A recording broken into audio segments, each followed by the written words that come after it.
You know, Denzel was a hero of mine, and Denzel and I did American Gangster together, and Denzel wouldn't look at me. And thanks. Do you want me to tell you a quick story? Yeah. And then it goes into the Denzel thing. So I saw that character as losing a bunch of weight. And I left No Country on a Thursday, and I started American Gangster in New York, here in Manhattan, on a Tuesday, the following Tuesday. And I didn't lose the weight. So I put on the white polyester suit, and I went to go rehearse my first scene with Russell, who I looked up to also. It was a force.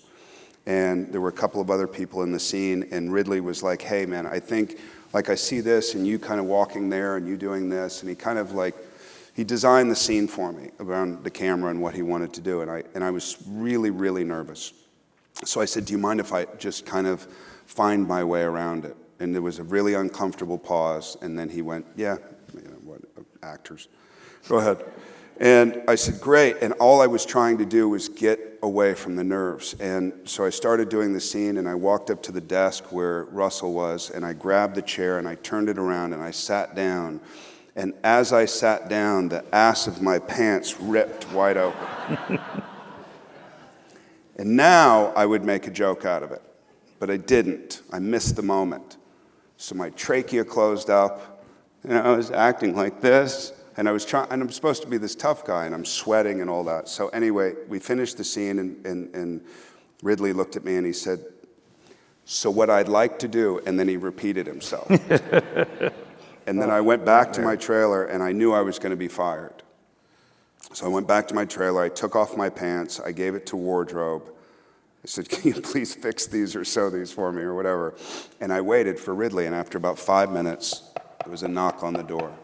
And I opened the door, and I knew that was the moment I was going to be fired. And I opened the door, and Ridley looked at me, and he said, I just want to say that the vulnerability that you're bringing to this now is very special. Keep it.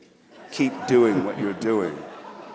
And I was like, yeah, man, I was just thinking that I was just totally bullshit my way through that. But, so Russell and I did these scenes, and Brian Grazer was going around going, oh my God, Josh and Russell, oh my God, Josh and Russell. And Denzel, I don't think, was liking it too much. So I did this scene with Denzel, and Denzel had reworked the scene. He didn't change any lines, he just had reworked the scene. Lines here, you say you'd hold that line until the end. I said, okay. And then as we're going through the scenes, Denzel Washington, man, my hero. And I forgot a line. And I put my hand on his shoulder, and I asked for the line, and he hit my hand out, and he said, don't you ever fucking touch me. And I was like, is he in character?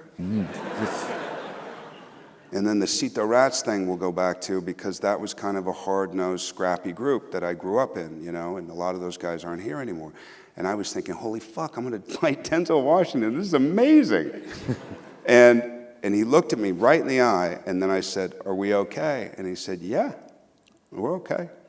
And I went on like that. I still don't know to this day, because every time I see Denzel, he puts his arms out and gives me the biggest hug, and I'm just like, I don't understand actors. I know I'm an actor, but I don't understand.